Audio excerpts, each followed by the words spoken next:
안녕하세요. 원더톡톡 낭독방송 북소리. 오늘은 무려 27번째 시간입니다. 꽤 갔어요. 이제 곧이어 책이 막바지를 향해서 가고 있습니다. 근데 제가 마이크 테스트를 제대로 안 해서 그런지 어떤 거는 막 이렇게 울리고 소리가, 참 이게 기술적인 문제를 혼자서 해결하면서 하자니 굉장히 고단합니다. 오늘 제목은 택시는 좋은 것이다 라는 제목이네요. 근데 저는 사실은 이 파리에서 도착한 첫날 좋지 않은 택시와의 좋지 않은 기억 때문에 제가 여기 살면서 거의 한 3번 정도 외에는 택시를 정말 타지 않습니다. 처음 도착해서 파리에서 숙소로 오는 첫날 짐을 산더미 같이 들고 와서 그 택시기사 아저씨가 성추행을 사실은 굉장히 큰일 날 뻔했던 사건이었거든요. 제가 거의 달리는 차에서 뛰쳐내릴 뻔했던, 그래서 도착해서 3일간 나가지 못했어요. 무서워서. 그랬던 기억이 있습니다. 그리고 그 이후에도 별로 택시에 대한 좋은 기억이 여기서는 있지 않고, 간혹 한국에 들어가면 카카오 택시라는 앱을 깔지 않고서는 택시를 탈 수가 없겠더라고요. 그래서 곤혹을 치렀던 택시와는 다시 기억이 좋지 않은 어떤 좋은 기억들로 채워질 수 있을지 이 글을 읽으면서 잠시 기대를 하면서 슬슬 발동 걸고 시작해 보겠습니다. 자, 그러면 한번 시작해 볼까요? 택시는 좋은 것이다. 택시는 좋은 것이다. 이것이 반박이 불가능한 몇 가지의 진리 중 하나에 해당한다고 나는 주장한다. 차 없는 사람에게 감당하지 못할 만큼 짐이 많을 때, 약속 시간에 늦었을 때, 컨디션이 좋지 않을 때, 귀찮을 때, 너무 더울 때, 너무 추울 때, 갑자기 비가 올 때, 갑자기 눈이 올 때, 너무 이른 시간에, 너무 늦은 시간에, 가까운 곳에 갈 때, 먼 곳에 갈 때, 내가 슬플 때, 내가 기쁠 때. 택시는 좋은 것이라는 문장, 사실 되게 오랜만에 써본다. 한동안 택시에 대한 이런저런 나의 의견들은 긍정적일 때가 거의 없었던 것 같다. 뭔가 마음에 깊게 안착한 2016년 강남역 살인사건의 공포와 분노는 자연스럽게 나를 여성으로 사는 사회 속에서 겪는 차별과 혐오에 집중하는 사람으로 변모시켰고, 그 차별과 혐오의 여러 현장을 이야기할 때 택시 역시 절대 빼놓을 수 없는 중요한 무대였던 것이다. 그 안에서 일어나는 여러 가지 사건, 사고들에 대한 여성들의 고백에 귀를 기울이고 매번 인상을 쓰느라고 택시는 참 좋은 것이라는 문장을 써볼 엄두를 그동안 내지 못했다. 그러다가 금정현 작가가 쓴 아무튼 택시를 읽었다. 그는 택시를 진심으로 좋아하는 사람이었다.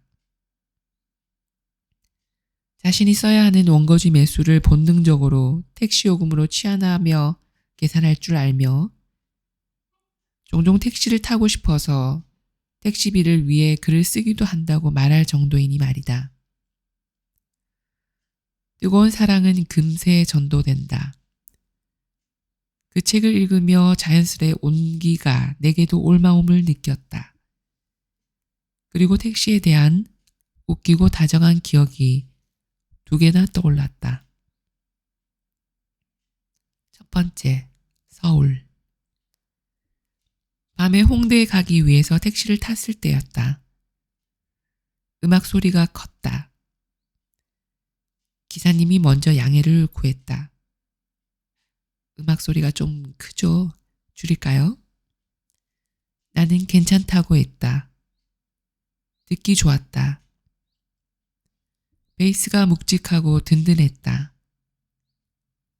허벅지께 스피커가 달려있는지 리듬에 맞춰 스피커의 진동이 왼쪽 허벅지를 통해 강하게 전해졌다.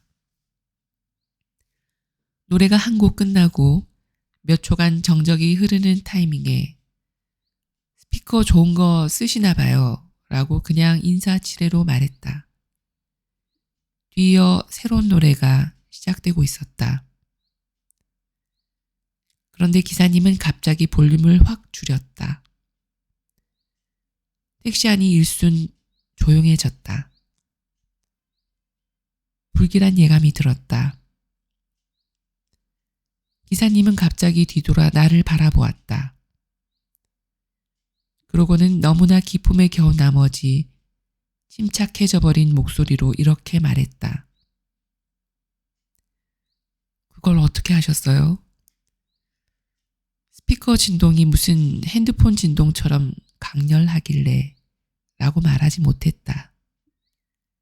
나도 괜히 약간 우쭐해졌던 것이다. 그래서 더 멋져 보이라고 딱 들으면 알죠. 라고 말했다. 아, 기사님은 반가운 탄식을 뱉었다. 여전히 볼륨을 키우지 않은 채로 그는 이 오디오 시스템을 장만하기까지의 노고를 빠르게 어필했다. 진심으로 신난 얼굴, 그리고 뒤이어 아주 바쁜 사람의 얼굴. 내가 내리기 전까지 뭔가 보여줄 수 있는 모든 것을 보여주려고 결심한 듯 그는 능숙하게 한 손으로 운전대를 움직이면서 나머지 한 손으로 뭔가를 바쁘게 찾았다. 조금 뒤 들어보세요 하면서 어떤 노래를 플레이했다. 성시경이었다. 손님, 성시경 음색의 백미가 뭔 줄 아세요? 점점점. 숨이에요, 숨. 네? 노래하는 사이사이 들리는 숨소리들이야말로 성시경의 음악을 진정으로 완벽하게 만들어주고 있는 것이라고 그는 주장했다. 그는 노래 한 곡이 흐르는 동안 몇 번이고 다음과 같이 물었다. 들었어요? 방금 숨소리? 들었어요? 성시경의 숨소리를 완벽하게 이해하기 위해 몇 곡이나 연겁 후 성시경의 노래를 들어야 하려나 하고 짐작했지만 역시 시간이 없어서였는지 바로 다음 노래로 넘어갔다. 이은미였다. 그녀의 박력과 그 박력의 틈을 비집고 나오는 이 매력적인 쇳소리를 자신의 스피커가 아니면 어떻게 온전하게 담아낼 수 있겠냐고 그는 또 물었다. 나는 왼쪽 허벅지로 계속 진동을 느끼면서 맞다고 대답했다. 갑자기 또 볼륨을 폭력적으로 죽이고 기사님은 말을 이었다. 아, 저는요, 정말 음악을 사랑합니다. 연극 배우 같았다. 그러고는 뒤이어 한국 대중가요를 몇 곡 더 들려주었다. 무슨 노래였는지 잘 기억이 나지 않는다. 다만 이 택시 안에서 갑자기 내 음악이 흘러나오는 것을 자연스레 상상해 볼 뿐이었다. 손님, 요조 음악의 백미는 뭔 줄 아세요? 하고 그가 물으면 난 뭐라고 대답해야 할까? 사실 이거 제가 부른 거예요 라고 말하면 그는 얼마나 놀랄까? 사인을 해달라고 할지도 모른다. 헛물켜는 상상을 이어가던 나는 결국 어떤 노래가 또 끝나기를 기다렸다가 질문했다. 저기 요조는요? 네? 요조는 없어요? 그는 잠시 뜸을 들이다가 대답했다. 요조가 뭐냐고. 요조가 누구냐도 아니고. 택시는 목적지에 안전하게 도착했다. 두 번째, 제주. 아주 옛날 일이다. 제주에서 살기 전 매년 홀로 제주 여행을 연례 행사처럼 다녀올 때, 그 해에도 혼자 제주도에 내려왔었다. 언제나 사랑하는 마음으로 찾아오는 섬이었으나 그땐 달랐다. 도망의 마음이었다. 나는 내가 관계하는 모든 영역에서 가능하면 가장 멀리 달아나고 싶었고, 제주는 그때 내 사정으로 잠시 탈출할 수 있는 가장 먼 곳이었다. 주랭랑치는 마음이어서 그랬는지 제주 공항에 도착하자마자 몹시 지쳐버렸다. 버스를 타고 여행할 생각이었지만 막상 와보니 버스를 기다리고 타고 불편한 의자에 앉거나 선체로 이동하는 일체 행위가 다 귀찮고 버거웠다. 가장 가까이 다가오는 택시를 세워 잡아탔다. 땡땡 해수욕장으로 가주세요. 타고 보니 기사는 여자분이셨다. 제주도의 택시기사들은 보통 기본 이상의 가이드 기질을 갖고 있다. 관광섬이라는 특수성 때문일 것이다. 딱 보아서 여행객이구나 싶으면 어디서 왔느냐, 며칠 머물 예정이냐, 성산 일출봉은 꼭 가봐야 한다, 어디가 회가 맛있다 같은 묻지도 않은 이야기들을 먼저 줄줄 늘어놓기 시작하는데, 그게 어쩔 때는 여행의 무드를 훨씬 쾌활하고 신나게 만들어주기도 하지만 어쩔 때는 하나도 고맙지 않고 오히려 고문에 가까운 일이 되고 만다. 그때 나는 당연하게도 과잉한 친절을 감당할 만한 상태가 아니었다. 다행스럽게도 한동안 기사분은 아무 말씀도 하지 않으셨다. 그러다 대뜸 혼잣말처럼 이렇게 말했다. 무슨 일이 있구먼. 나는 창밖을 보면서 숨을 고르고 있다가 깜짝 놀라 네? 라고 물었다. 손님 얼굴에 일이 많아서. 기사분은 룸미러로 나를 슬쩍 보았다. 나는 피식 웃으면서 대답했다. 저 그냥 멍 때리고 있었는데요. 기사분은 조금 거만한 듯한 표정을 지으면서 말했다. 내가 택시기사 몇 년인 줄 아세요, 손님? 매일매일 이렇게 사람 얼굴을 상대하는데 이제 나는 척 보면 척이랍니다. 나는 또 웃었다. 예전에 내가 점쟁이 점을 봐준 적도 있어요. 점쟁이 점을 봐줬다는 게 무슨 말씀이세요? 하고 내가 물었다. 얼마 전에 어떤 아줌마를 하나 태웠는데 기운이 장난이 아닌지라. 그래서 남들 인생에 이래라 저래라 하면서 돈 버는 사람 아니냐고 물었더니만 어떻게 알았냐는 거야. 우리 둘 다 깔깔 웃었지요. 기사님이 나보다 낫네. 그럼 내 운도 좀 봐주시오 하면서 도리어 나한테 인생 상담을 했다니까 그 아줌마가. 무속인이라면 대개 특유의 화장법이나 옷차림이라는 것이 있을 것이고 내 얼굴에 가득한 수심을 눈치채는 일도 전혀 어려울 게 없었을 테지만 그냥 기사분의 귀여운 허풍이 듣기 좋아서 좋은 음악 듣듯이 귀를 기울였다.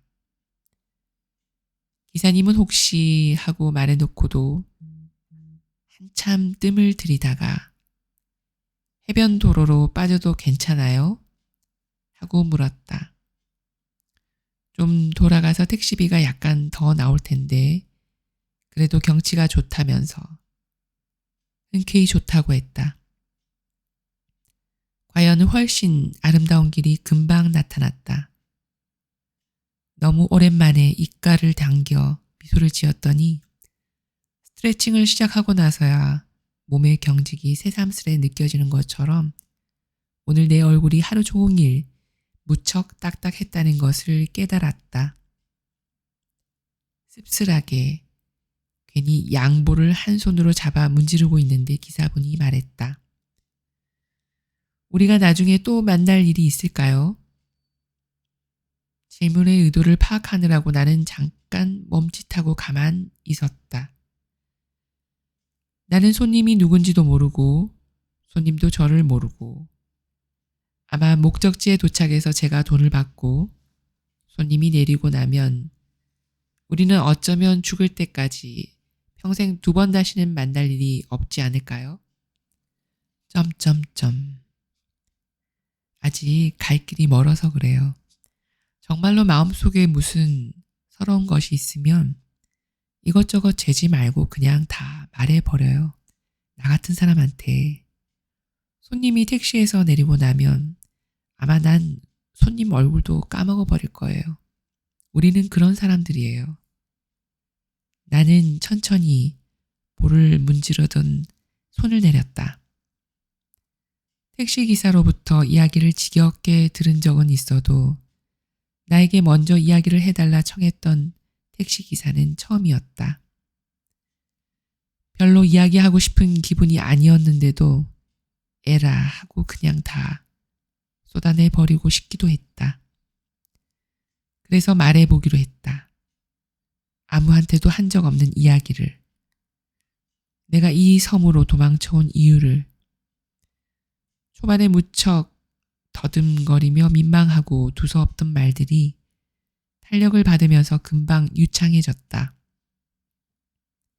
내가 얼마나 부끄러운지, 내가 얼마나 나쁜지, 내가 얼마나 어리석은지를 내 입으로 술술 떠벌리고 있다니. 말하는 중간중간 여러 번 어처구니가 없었다.